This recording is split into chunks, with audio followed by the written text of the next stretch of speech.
A very warm welcome to all once again. In this session, we will cover some more reductions. So, let's start with section 80 RRB. Section 80 RRB deal करता है in respect of royalty on patent. ठीक है, means आपने कोई भी patent लिया हुआ है, आपने कोई भी पेटेंट के लिए रजिस्टर कराया हुआ है, और अगर वो पेटेंट आप किसी और को यूज करने के लिए दे रहे हैं तो वहां से आप जो रॉयल्टी इनकम अर्न कर रहे हैं उसके ऊपर जो भी इनकम अर्न की है आप डिडक्शन क्लेम कर सकते हैं अंडर सेक्शन 80 RRB. तो फर्स्ट एलिजिबल असेसी, कौन कौन इस डिडक्शन को क्लेम कर सकता है? Resident individual who is registered as the true and first inventor in respect of an invention under the Patent Act 1970. कोई भी इंडिविजुअल रेजिडेंट जिन्होंने फर्स्ट टाइम और बिल्कुल सही इन्वेंट किया है कोई भी नई प्रोडक्ट या कोई भी नया फीचर और अपने आप को रजिस्टर करा रखा है उन्होंने अंडर द पेटेंट एक्ट 1970, तो वो इस डिडक्शन को क्लेम कर सकते हैं. क्वांटम ऑफ डिडक्शन, अब डिडक्शन कितनी मिलेगी? डिडक्शन के लिए जो मैक्सिमम अमाउंट है वो है आपका 3 लाख. एलिजिबल इनकम, कौन कौन सी इनकम हम इसके अंदर कंसीडर कर सकते हैं? तो देखिए, जो दिस डिडक्शन जो रिस्ट्रिक्टेड है टू द रॉयल्टी इनकम, और वो रॉयल्टी इनकम कौन कौन सी होंगी? Consideration for transfer of rights, आपने अपने राइट्स दूसरे को यूज करने के लिए दिए, उसके बदले आपको जो भी कंसिडरेशन मिली, ठीक है, और वो राइट्स किस चीज से रिलेटेड थे? पेटेंट से रिलेटेड थे.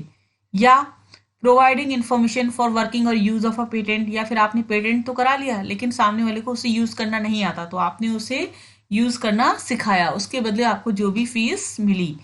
यूज ऑफ अ पेटेंट, या आपने पेटेंट का यूज किया, और rendering of any service in connection with these activities, और या अभी ऊपर हमने जो एक्टिविटीज पढ़ी है इनसे रिलेटेड कोई भी सर्विस अगर आपने प्रोवाइड की है तो आपकी जो वो इनकम है that will count under section 80 RRB. Now conditions, अब इस डिडक्शन को लेने के लिए कुछ कंडीशंस हैं, वो क्या हैं? देखिए, any such income which is earn from source outside India, ऐसी कोई भी इनकम जो आपने किसी भी सोर्स से इंडिया के बाहर अर्न की है तो डिडक्शन होगी वो रिस्ट्रिक्टेड होगी किसका? फर्स्ट, जो सम आप इंडिया में लेकर आए हैं, और कंडीशन वही है जो हमने अपनी लास्ट वीडियो में पढ़ी थी 80QQB के अंदर, कि जो अमाउंट जो भी सम आप इंडिया के अंदर लेके आ रहे हैं दैट शुड बी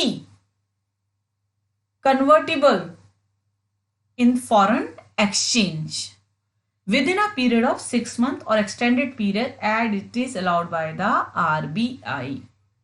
ठीक है, मतलब जो भी आपका प्रीवियस ईयर है उस प्रीवियस ईयर के एंड होने के 6 महीने के अंदर आपने उस अमाउंट जो भी इंडिया से बाहर आपने सम रिसीव किया है उसे इंडिया के अंदर लाना है, and that should be convertible in foreign exchange. या फिर अगर टाइम आपका एक्सटेंड हुआ है 6 महीने से ज्यादा हुआ है तो that should be permitted by the reserve bank of India. Second condition है कि आपने सर्टिफिकेट फर्निश करना है अगर आप ये डिडक्शन क्लेम करना चाहते हैं, और उसके लिए जो फॉर्म होता है वो फॉर्म होता है फॉर्म 10CCE. ठीक है. Now next topic is revocation of patent. हाँ जी, रेवोकेशन.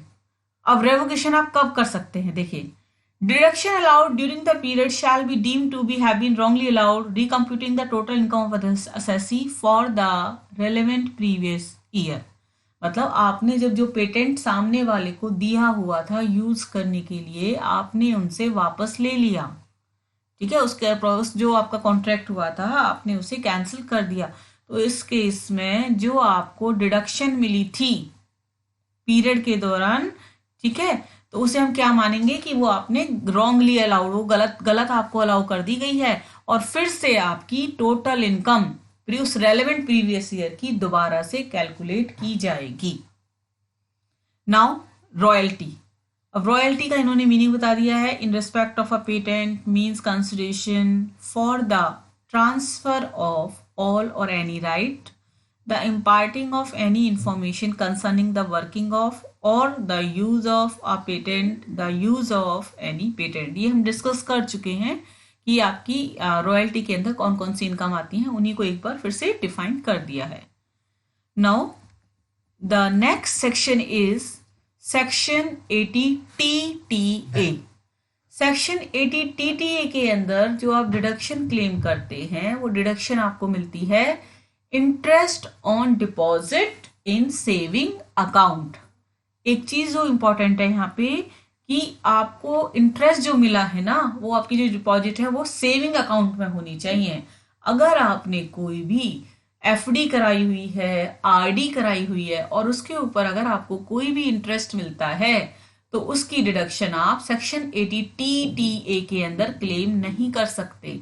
सिर्फ और सिर्फ सेविंग अकाउंट पर जो इंटरेस्ट मिला है उसकी डिडक्शन आपको 80 TTA के अंदर मिलेगी। Now so let's discuss in detail.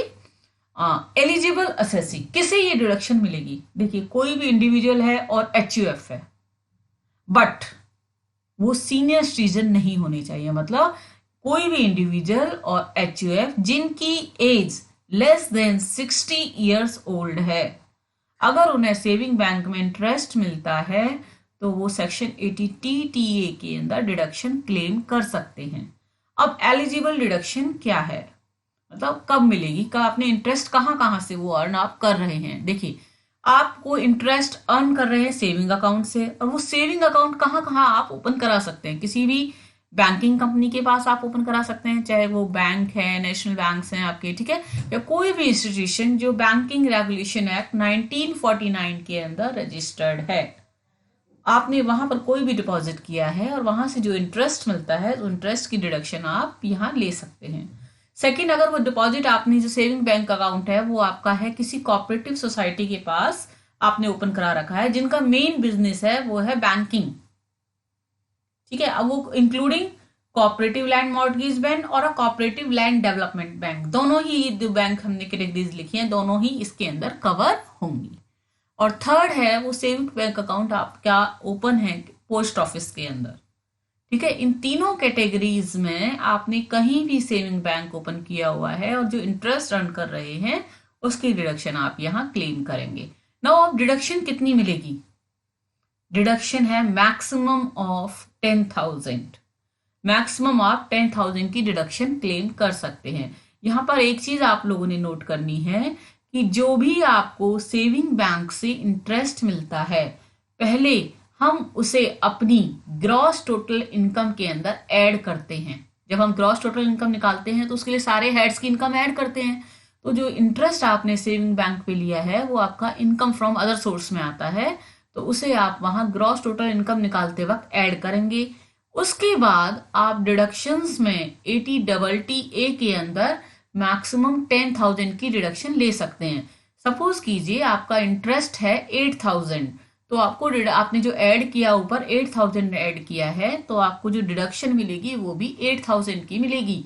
लेकिन अगर आपका इंटरेस्ट है 15,000 आपका रेलेवेंट प्रीवियस ईयर के अंदर, तो आप इन ऐड तो करेंगे 15,000 क्योंकि आपको इनकम अदर सोर्स से कितनी हुई है 15,000, लेकिन 80TTA के अंदर जो डिडक्शन मिलेगी वो आपको मिलेगी मैक्सिमम 10,000।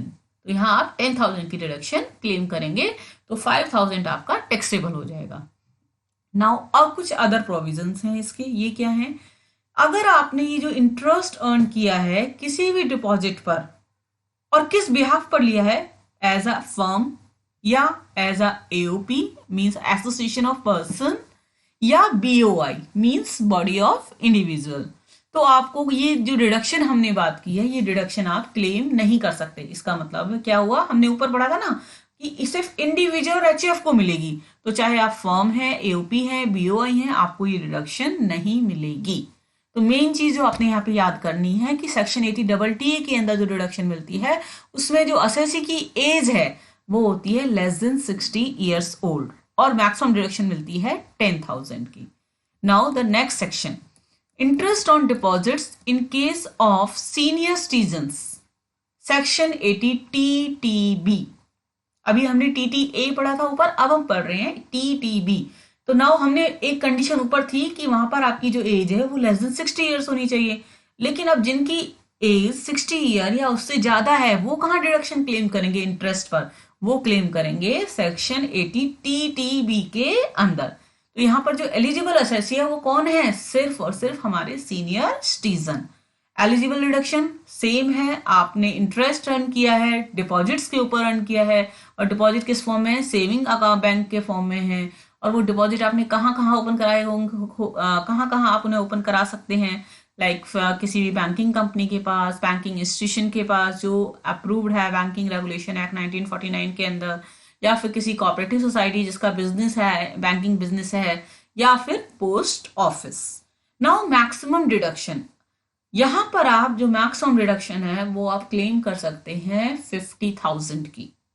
ऊपर 80 TTA में मैक्सिमम डिडक्शन 10,000 की थी, 80 TTB में जो सीनियर सिटीजन्स के लिए जो मैक्सिमम लिमिट है वो है 50,000। अदर प्रोविजन भी सेम है कि आप ये सिर्फ एज सीनियर सिटीजन ही ले सकते हैं। तो अगर आप on behalf of AOP, BOI firms आप कोई डिपॉजिट पे इंटरेस्ट अर्न कर रहे हैं तो आपको यहां से कोई भी डिडक्शन नहीं मिलेगी। Next section is the deduction in case of a person with disability, section 80U। देखिए 80U के अंदर जो डिडक्शन मिलती है वो किस लिए मिलती है? कोई पर्सन जो डिसेबल है, मतलब हैंडीकैप है, वो किसी भी टाइप की हैंडीकैपनेस हो सकती है। अच्छा, हमने एक ऊपर सेक्शन पढ़ा था पहले 80DD, अगर आपको याद हो तो 80DD के अंदर हमने पढ़ा था कि यहाँ पर वो असेसी खुद हैंडीकैप नहीं था, वहां पे असेसी की फैमिली में एक कोई मेंबर जो उन पे डिपेंडेंट है वो हैंडीकैप थे। तो वो 80DD के अंदर उसके लिए डिडक्शन क्लेम करते थे 75,000 और 1,25,000। यहाँ पर 80U के अंदर जो असेसी है वो खुद हैंडीकैप है, मतलब वो खुद उनके अंदर डिसेबिलिटी है, तो वो जो अपनी डिडक्शन क्लेम करेंगे वो क्लेम करेंगे सेक्शन 80U के अंदर। ठीक है, तो यहाँ पे एसएससी कौन होगा? एलिजिबल एसएससी मतलब जो हैंडीकैप है। और ये हैंडीकैप, इसका क्या प्रूफ है? इसके लिए आप जो एसएससी है उन्हें मेडिकल अथॉरिटी से सर्टिफिकेट बनवाना पड़ता है जिसमें उनकी डिसेबिलिटी मेंशन होती है और उसका परसेंटेज भी मेंशन होता है। तो डिसेबिलिटी को मैं अगर अकॉर्डिंग टू मेडिकल अथॉरिटी इसे हम 2 पार्ट्स में डिवाइड करेंगे। फर्स्ट होता है disability with in the range of 40 to 80%। अगर पर्सन की जो डिसेबिलिटी है वो 40 से 80% के बीच में है। और सेकेंड कैटेगरी होती है डिसेबिलिटी मोर देन 80%, मीन्स जहां पर जो बॉडी का जो हैंडीकैपनेस है वो मोर देन 80% है, तो उसे हम सीवियर डिसेबिलिटी भी बोलते हैं। Now the quantum of deduction, देखिए अगर आपकी जो डिसेबिलिटी है दैट इज बिटवीन 40 to 80%, ठीक है, तो आप जो डिडक्शन क्लेम करेंगे वो करेंगे ₹75,000। स्ट्रेट फॉरवर्ड आपको 75,000 की डिडक्शन मिल जाएगी। और अगर डिसेबिलिटी 80% से अबव है, in that case assessee can claim a deduction of straightforward 1,25,000। Now the conditions, अब ये जो आप डिडक्शन क्लेम कर रहे हैं, असेसी जो डिडक्शन क्लेम कर रहा है, इसके लिए 2 चीजों की जरूरत है। फर्स्ट, एक तो मेडिकल अथॉरिटी से सर्टिफिकेट होना चाहिए, ठीक है। अच्छा, जो ये सर्टिफिकेट होता है ना, ये फॉर्म होता है form in the form 10IA।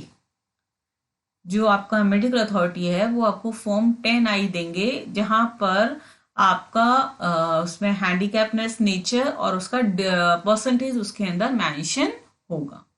अच्छा, अगर ये डिसेबिलिटी रिक्वायर रीअसेसमेंट, अगर आपकी डिसेबिलिटी ऐसी है कि डॉक्टर्स ने आपको कुछ पीरियड के लिए बताया, उसके बाद आप सही भी हो सकते हैं, कोई चांसेस हैं, सपोज कीजिए, ठीक है। एक होता है देखिए परमानेंट डिसेबिलिटी, और एक हम बोल सकते हैं इसको टेम्परेरी डिसेबिलिटी। अगर आपका टेम्परेरी डिसेबिलिटी है तो आपको रीअसेसमेंट करानी पड़ेगी और आपको एक फ्रेश सर्टिफिकेट लेना पड़ेगा मेडिकल अथॉरिटी से।